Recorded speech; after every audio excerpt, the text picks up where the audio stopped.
Aujourd'hui on se retrouve pour une nouvelle vidéo sur l'épisode 3 de la fanfiction FNAF 3. Et bah c'est parti, on se retrouve pour le premier des 3 chapitres de cette vidéo. Allez c'est parti, troisième nuit. Avec Max, Narika et Yann, on a été dans un bâtiment réputé pour être hanté. Après notre enquête qui n'a pas apporté beaucoup de succès, je décide de partir chez moi me reposer. Une fois chez moi, je me mets en pyjama et pars me coucher. Je suis chez Freddy Fazbear's Pizza et je vois les animatroniques. Ils se tiennent devant moi, leur regard vide d'expression. Tout à coup, leurs yeux s'allument. Freddy s'avance vers moi, mais il semble assez triste. Ne retourne pas à Fazbear Fright. Pourquoi? Dans ma voix, j'ai l'impression qu'une pointe d'agressivité était présente. Le patron, il va te piéger, tout comme Springtrap. C'est n'importe quoi. Crois-moi, c'est lui qui a fait disparaître les gardiens de nuit. Le patron? C'est impossible. Pour quelle raison aurait-il fait ça? Seul Springtrap pourra te le dire, car même nous ne le savons pas. Mais n'y va pas ce soir, s'il te plaît. Je vais d'abord prévenir les autorités et ensuite j'irai chez Fazbear Fright. Fais-moi confiance. D'accord. Bonne chance, gardienne. Il me fait un clin d'œil et après plus rien. Je me réveille et je vois qu'il est seulement 22h28. Je me change et pars à toute vitesse vers le poste de police le plus proche et rentre comme une dingue essoufflée. Bonjour, je viens pour vous informer que j'ai trouvé le kidnappeur de garde de nuit chez Fazbear Fright. Ah, Mill Megan, la célèbre chasseuse d'esprit, et qui est cette personne? Le patron lui-même. Eh bien, nous venons avec vous, mais discrètement. Enfin, si cela ne vous dérange pas. Non, bien sûr, vous pouvez venir. Parfait, allons-y.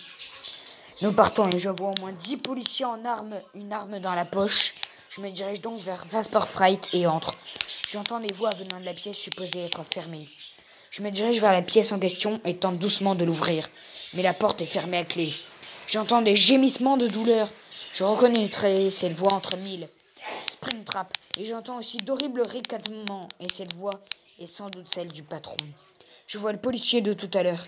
Il tend l'oreille, on peut distinguer la conversation. Tu vois, Spring, faire le malin ne t'aura mené qu'à ça. Que veut-il dire par là? Attends. Que veut-il dire par là? Si ce malade fait du mal à Springtrap, je vais lui couper la tête. Enfin, façon de parler. Je ne pense plus réécouter leur conversation. Si tu crois que je vais pas lui dire, alors là, t'es stupide. Redis-le et ta vie sera finie, mon cher ami. C'est décidé, je vais le tuer, Starry. J'entends. C'est décidé, je vais le tuer, Starry. J'entends alors minuit sonner, je fais signe aux policiers de se cacher, et moi je fais comme si j'arrivais. Je retourne en arrière et vois le patron sortir de la pièce comme s'il était choqué. Quel beau comédien. Bonjour, vous allez bien? Oui, parfaitement bien. Il affiche un grand sourire, je le vois partir vers la sortie. Je réfléchis plus, rentre dans la pièce et vois Springtrap, mais accroché par des chaînes au mur du fond. Il est couvert de sang. Je me dirige vers lui et tente tant bien que mal de retirer ses liens. J'y parviens finalement, mais entends la porte se fermer. Je me retourne avec Springtrap et vois un liquide couler dessous la porte. J'ai peur que ce soit inflammable. Serait-ce déjà la fin? J'aide Spring à marcher. On arrive finalement devant la fameuse porte. Je tente de l'ouvrir, mais elle est fermée. Ha! Tu croyais vraiment que tu pourrais réussir, petite? Détrompe-toi. Vous n'êtes qu'un malade. Je frappe la porte de ma seule main libre et de l'autre, je tiens Springtrap pour qu'il ne tombe pas. Ce moment me rappelle le jour où Vincent s'est enfermé avec Foxy pour le détruire. Je laisse mes larmes couler le long de mes joues. Enfin, c'est la fin. C'est ma fin. Springtrap s'accoud de mur, me laissant une seconde main libre. Je me laisse tomber sur le sol mouillé. Je dépose ma tête sur la porte. Je ferme mes yeux lorsque j'entends les coups de feu. Je relève ma tête, un simple petit sourire se forge sur mon visage. Levez les mains en l'air! Je vois la porte s'ouvrir laissant apparaître Max. Je me lève et lui saute dans les bras. Oh Max, que fais-tu ici? Moi, Yann et Marika, on t'a vu partir en courant vers le poste de police. On t'a suivi, toi et les policiers. Il m'affiche un grand sourire. Je suis toujours dans ses bras quand je sens une main tirer sur mes vêtements. Je me retourne et vois Springtrap, qui peine à tomber. Je me dépêche de vite l'aider. Max se tourne vers Springtrap et semble intrigué. C'est qui, lui? Max, je te présente Springtrap. Il y a 7 ans, Vincent s'est fait prendre au piège dedans. C'est un mec dedans? Max, désolé. On sort tous de la salle et partons vers la sortie, mais je me rends compte que presque tous les policiers sont partis. Seuls 2 sont encore là.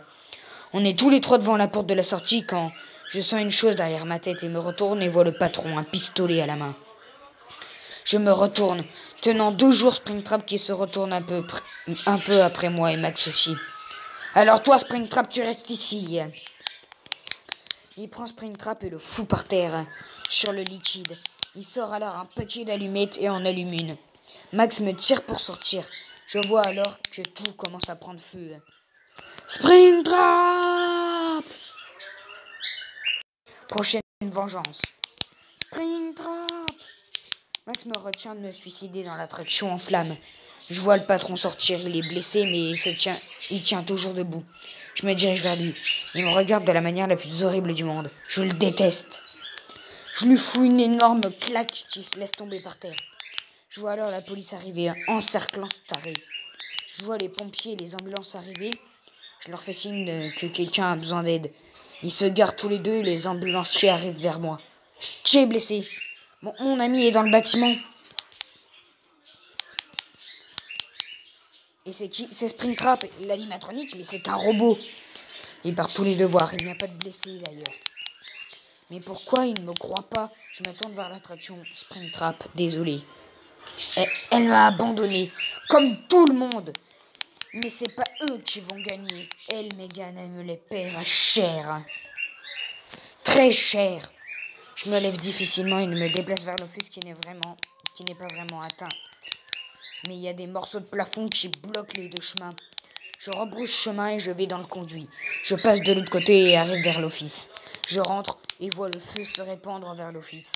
Je sens alors de petites choses tomber sur moi. Je relève la tête et vois un morceau énorme de plafond se détacher très vite. J'ai juste le temps de me coucher, mais le morceau tombe sur mes jambes. Malgré que je suis à moitié animatronique, je ressens toujours la douleur. Je tente de me dégager et parviens après plusieurs efforts. Je ne peux malheureusement plus vraiment bouger.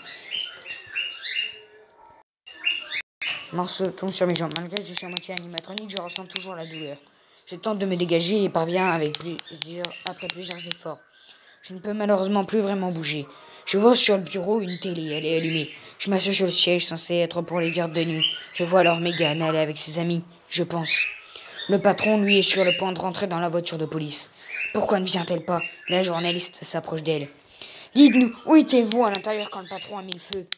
Mon ami m'a tiré dehors avant. Y a-t-il encore quelqu'un à l'intérieur? Oui. Et qui? Springtrap. Eh bien, c'est qu'un robot, rien de plus. Chers téléspectateurs, nous restons en direct. Je ne suis qu'un robot. Je donne un énorme coup de poing dans cette télé. La dernière chose que je vois, c'est Megan. Je regarde le plafond et attends que tout s'effondre. J'ai toujours été dans des pétrins de ce genre, comme le jour où j'ai été bloqué dans le costume. Pourquoi ai-je fait tout ça? Je me lève et pars de la pièce. Je m'approche de la sortie, mais la porte est bloquée.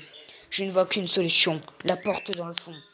Le conduit du bâtiment. Je retourne dans l'office et vais dans le conduit.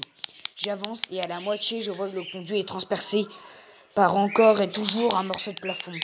Je retourne en arrière et sors par une sortie et vais dans le conduit reliant devant l'office à la pièce se trouvant derrière le mur. Je marche le plus vite possible et arrive finalement à la porte. Je tente de l'ouvrir mais en vain. C'est sûr, ce sont les enfants qui sont derrière tout ça. Je peux un trio qui n'est pas par terre et réessaye d'ouvrir la porte. Rien, je suis toujours coincé ici. Je tape contre la porte, mais je ne pense pas qu'on puisse m'entendre. Je m'assis contre la porte et ferme les yeux, en espérant pouvoir partir. Allez, juste pour vous faire plaisir, on va lire un dernier chapitre, la fin ou pas. Je suis toujours avec mes amis lorsque je me rappelle que Springtrap est toujours dans le bâtiment. Je cours vers la porte et entends taper. Je tape à mon tour, espérant une réponse positive. Je cogne toujours contre la porte lorsque j'entends qu'on y tape aussi. À l'aide! T'en fais pas, je vais trouver un moyen de te sortir de là. Je pense pas vraiment qu'elle pourra, mais vaut mieux garder espoir. Je vois une petite fenêtre et vais vers elle avec difficulté, mais y parvient. Une fois arrivé, je tente de sortir mon bras, mais malheureusement la fenêtre est trop petite pour passer le bras. Seule ma main peut passer. Je laisse tomber et ferme les yeux une seconde fois en espérant la mort. Info la nuit même. Bonjour à toutes et à tous. Cette nuit, l'attraction d'horreur Fazbear Fright a pris feu. Le patron même de l'endroit y a mis le feu. Seules quelques pièces furent découvertes encore intactes ou presque. Une jeune fille de 23 ans qui devait travailler là-bas en tant que gardienne de nuit fut la survivante. Les pompiers et les ambulanciers ont découvert dans l'attraction la nouvelle mascotte du restaurant. Un animatronique semblable à un lapin abîmé vert doré qui était près d'une petite fenêtre. Ses yeux étaient fermés. Le fils de l'ancien patron de l'attraction a décidé de vendre l'animatronique ainsi que d'autres pièces à la première personne qui le demandera. Merci de nous avoir suivis tout au long. Fin. Voici la fin. Je sais, pour FNAF 4, ça sera meilleur, vous verrez. Et bah du coup voilà, je suis très content d'avoir terminé cette fanfiction FNAF avec vous. J'espère que vous aurez aimé.